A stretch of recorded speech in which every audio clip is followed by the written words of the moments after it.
हम hello everyone, welcome back in our channel. दोस्तों, आप सभी का स्वागत है। मैं हूं कपिल। तो प्यारे बच्चों, आज की इस वीडियो में क्लास 10th मैथ का चैप्टर नंबर 7 कोऑर्डिनेट ज्योमेट्री की जो आपकी एक्सरसाइज है 7.2 के क्वेश्चन नंबर 6 और 7 को आज हम देखेंगे। इससे पहले मैंने क्वेश्चन नंबर 5 तक का जो वीडियो मैंने पहले ही अपलोड कर दिया, साथ साथ इसी चैप्टर की जो आपकी एक्सरसाइज है 7.1 भी मैंने अपलोड कर दिया। प्लीज़ आप जाके हमारी प्लेलिस्ट में आप देख सकते हो। तो चलिए बात करते हैं क्वेश्चन नंबर 6 की, देन उसके बाद हम देखेंगे 7 को। तो चलिए, अगर आप चैनल पे न्यू हो तो सबसे पहले एक काम करिएगा प्यारे बच्चों, चैनल का जो बेल आइकन है ना उसको आप ऑन कर दीजिएगा, जिससे क्या होगा, जो आने वाली वीडियो का जो नोटिफिकेशन होगा ना वो आपके पास सबसे पहले पहुंच जाएगा। जिससे क्या होगा, वीडियो कोई भी आपका जो है मिस नहीं होगा। तो देखिए, क्वेश्चन नंबर 6 में आपसे बोला गया है, if 1, 2 and 4, y and x, 6 and 3, 5 are the vertices of a parallelogram taken in order, find the x and y। तो बोला कि ये 4 पॉइंट वर्टेक्स आपको दे रखे हैं। ये जो वर्टेक्स है वो आपके किसके हैं? एक पैरेललोग्राम के, ठीक है ना। तो आपको ना एक्स और वाई का वैल्यू बताना है। मैंने ऑलरेडी यहाँ पे डायग्राम ड्रॉ कर रखा है, कुछ बातें मैंने लिख रखी हैं, वो भी आपको एग्जाम में लिखनी ही पड़ेंगी, तभी आपको ना फुल मार्क्स ऐसे क्वेश्चन में आपको मिलेंगे। तो देखिए, ध्यान से समझिएगा। देखो, कॉन्सेप्ट अगर समझ आ गया ना तो देखो सॉल्यूशन तो आप खुद ही कर लोगे। मेन थिंग्स क्या है? कॉन्सेप्ट।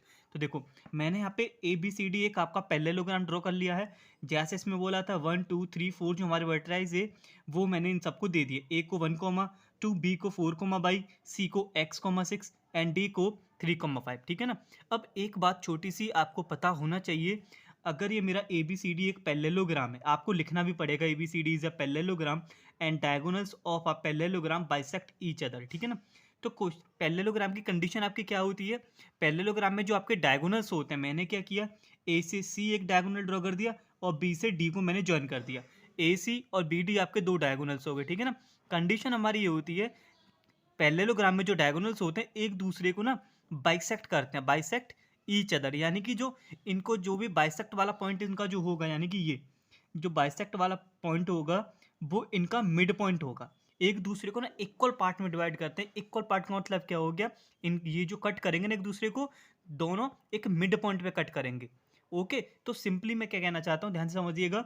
जब भी पैरेललोग्राम का क्वेश्चन आएगा उसके दो डायगोनल ड्रॉ करिए, एक दूसरे को जहाँ भी कट करेंगे जो इनका मिड पॉइंट आपको मिलेगा वो दोनों का इक्वल होगा।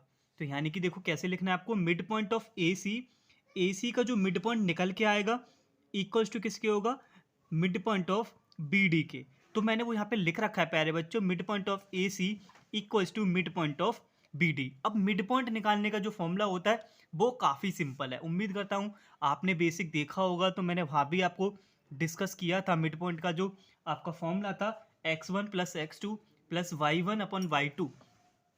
तो देखो किस तरीके से लिखेंगे, ए सी का मिड पॉइंट x1 इसके लिए क्या हो गया, ये इसके लिए x1 ये है और y1 ये है, और ए सी के लिए x1 आपका x है और ये जो 6 है वो y2 का यहाँ पे काम करेगा। तो मिड पॉइंट ऑफ ए सी की बात करेंगे, यानी कि 1 प्लस x1, x2 कितना हो गया x divided by 2, comma y1 कितना है आपका 2 प्लस y2 कितना है 6 डिवाइडेड बाई 2। ये मिड पॉइंट का फॉर्मूला होता है। दोनों x के कोऑर्डिनेट को ऐड कर दीजिए, 2 से डिवाइड करो। सिमिलर y के कोऑर्डिनेट ऐड करिए, 2 से आप डिवाइड कर दीजिए। ओके, नाउ सिमिलर जो हमने ए सी के लिए किया हुआ वही हम बी से डी के लिए करेंगे। अब x1 कितना हो गया हमारा 4, 4 प्लस x2 कितना है 3 डिवाइडेड बाई 2, कॉमा अब y के लिए y1 कितना है आपका y प्लस y2 कितना है आपका 5 डिवाइडेड बाई 2। आपको ना x और y की वैल्यू निकालनी है और कंपैरिजन करना है। ये वाला x का पार्ट हो गया, सेकंड वाला आपका y का हो जाएगा। तो यहाँ से देखो कितना मिलेगा हमें, 1 प्लस एक्स अपॉन 2, कॉमा 2 और 6 8 होता है, 2 से 8 4 टाइम कट हो जाएगा, कॉमा 4 इक्वल्स टू 4 और 3 आपका होता है 7, 7/2, कॉमा y प्लस 5/2। अब आपको क्या करना है प्यारे बच्चों, सिर्फ आपको कंपेरिजन करना है, x वाला x के साथ, y वाला y के साथ। ओके, तो हम क्या लिखेंगे यहाँ पे, मैं कर रहा हूँ आगे से, ठीक है ना। 1 plus x upon 2 equals to 7/2। Okay, same number denominator cancel हो जाते हैं इक्वल में। So now you will get 1 plus x equals to 7। So now x का जो वैल्यू आएगा 7 माइनस 1 यानी कि 6, x का वैल्यू आपका 6 आ गया। सिमिलर अब कैलकुलेशन y के लिए करना है, तो पहला वाला y कितना 4, अब लिखेंगे 4 equals to y plus 5 divided by 2, 2 का cross multiplication 8, 8 equals to y plus 5। अब मैं क्या करूँगा 5 को लेके जाऊँगा लेफ्ट हैंड पे, so now we will get y equals to 8 minus 5 यानी कि 3। जो x और y की वैल्यू आई है प्यारे बच्चों वो आपके आए हैं 6 और 3। ओके, क्वेश्चन में सिंपल सा तरीका क्या था, आपको मिड पॉइंट का फॉर्मूला लगाना था। ओके, और डायगोनल्स होते हैं एक दूसरे को ना इक्वल पार्ट्स में बाइसेक्ट करते हैं, दैट मीन्स इनके जो मिड पॉइंट होंगे वो आपके इक्वल होंगे। तो चलिए मिड पॉइंट पे ही डिपेंड आपका क्वेश्चन नंबर 7 है और ये काफ़ी इंपॉर्टेंट क्वेश्चन है। ऐसे ये जो क्वेश्चन है आपका प्रीवियस ईयर एग्जाम में कई बार ना आपसे पूछा गया है, तो देखिए ध्यान से समझिएगा। यहाँ पे क्वेश्चन नंबर 7 में बोला गया प्यारे बच्चों, find the coordinate of a point A point के आपको कोऑर्डिनेट बताने हैं, where A B is a diameter of a circle whose centre is 2, -3 and coordinate of B is 1, 4। मैंने क्या किया, एक यहाँ पे ना सर्कल ड्रॉ कर लिया। क्वेश्चन में बोला गया है ए बी एक डायमीटर है सर्कल का, तो मैंने क्या किया, सबसे पहले सर्कल ड्रॉ कर लिया और ए बी हमारा डायमीटर हो गया। ओके, नाउ एक सर्कल ड्रॉ किया और ए बी इसका डायमीटर हो गया। ए के आपसे कोऑर्डिनेट पूछे गए हैं जिसके हम मैंने कोऑर्डिनेट लिख दिए x, y, और बी के कोऑर्डिनेट आपको 1, 4 प्यारे बच्चे उसमें दे रखे हैं। ओके, सी इसका सेंटर यहाँ होगा। अगर ए बी हमारा डायमीटर है तो जो सी है हमारा इस डायमीटर के लिए किसका वर्क करेगा, मिड पॉइंट का। जो सेंटर होगा सी वो डायमीटर का क्या होगा, मिड पॉइंट होगा। ओके, और सी के जो कोऑर्डिनेट है वो आपको दे रखे हैं। सेंटर के जो कोऑर्डिनेट कितने हैं, 2, -3। अब आपको ना थोड़ी सी बात यहाँ समझ आ गई होगी, ए बी का जो भी मिड पॉइंट निकल के आएगा वो हमारा इक्वल किसके होगा, 2, -3 के। ओके ओके, तो चलिए लगाइए मिड पॉइंट का फॉर्मूला और आपके जो ए के कोऑर्डिनेट हैं वो आपके आसानी से निकल आएंगे, यानी कि जो एक्स और वाई की जो वैल्यू होंगी वो कोऑर्डिनेट ऑफ ए हो जाएंगे। तो मिड पॉइंट का फॉर्मूला जो होता है वो हमारा होता है x1 plus x2 divided by 2, y1 plus y2 divided by 2। ये जो फॉर्मूला होता है वो आपका होता है मिड पॉइंट का। ओके, किसका होता है, मिड पॉइंट का, ये आपका फॉर्मूला होता है, ठीक है ना। अब क्वेश्चन में ना आपको ऑलरेडी मिड पॉइंट इसके दे रखे हैं, बोला नहीं था, बोला था सेंटर है। जो सेंटर होता है वो डायमीटर के लिए मिड पॉइंट का ही तो काम करेगा। तो यहाँ में लिखेंगे मिड पॉइंट कितना है हमारा 2, -3। ओके, अब इनको अब लेबलिंग कर देंगे, ये हमारा x1 हो गया, ये y1 हो गया। ओके, और ये हमारा कितना है x2 और ये y2।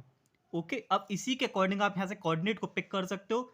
x1 का वैल्यू कितना हो गया, x प्लस, अब देखो mid point equals to x1 के प्लेस पे x आ गया, x2 के प्लेस पे कितना है 1 डिवाइडेड बाई 2, y1 का वैल्यू कितना है y, और y2 का जो वैल्यू है वो आपका 4 है divided by 2।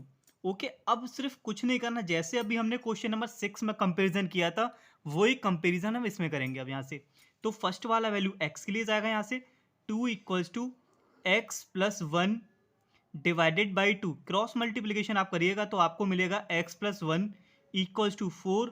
So x is equal to, देखो शायद अब आपको ना पूरा क्लियर दिखाई देगा।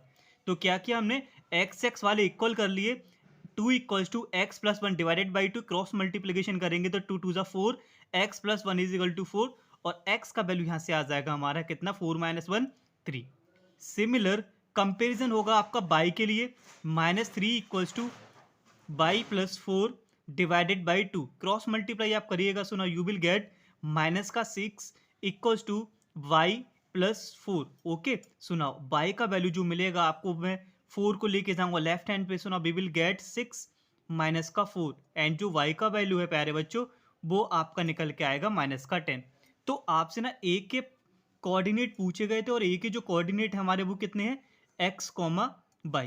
तो x का जो वैल्यू है हमारा आ गया 3 और जो y का वैल्यू वो आपका आ चुका 10, यानी कि जो a के कोऑर्डिनेट होंगे वो हमारे होंगे 3, -10। ओके ना, उम्मीद करता हूँ मैं आपको ये सब कुछ ना समझ आ गया होगा। सिंपली क्या था, मिड पॉइंट पे डिपेंड था, आपको डिस्टेंस फॉर्मूला लगाने की यहाँ पे ना कोई भी ज़रूरत नहीं है।